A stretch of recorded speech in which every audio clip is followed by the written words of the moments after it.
hòn alam Bong lika che tong ke eko payalam Chiru ng sita kang megahuta Nang long sinsing bigang sa Kijuya huta Saido o sita Teng nene kang hon nenang pang Kang hon ni pinang kaching hon alam Bong lika chitong ki iko pay alam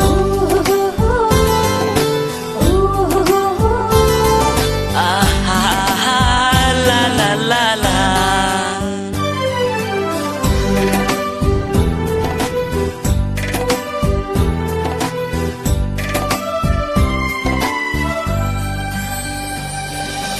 Sinbiar lukay ki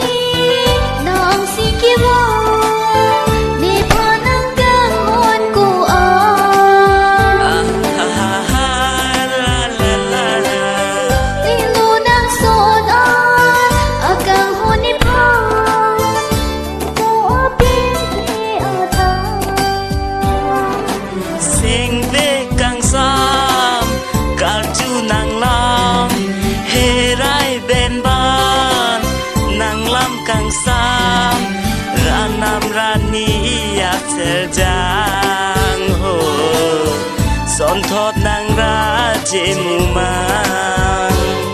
Nang hon ni pinang Kaching hon alam Bong lika chitong ki iko pay alam Kang hon ne penang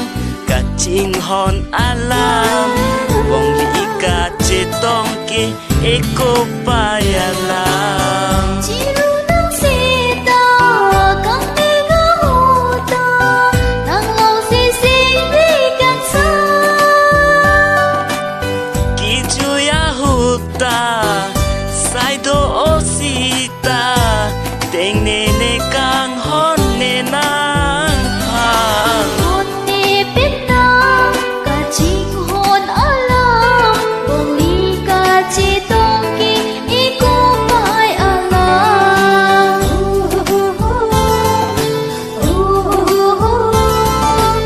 Ah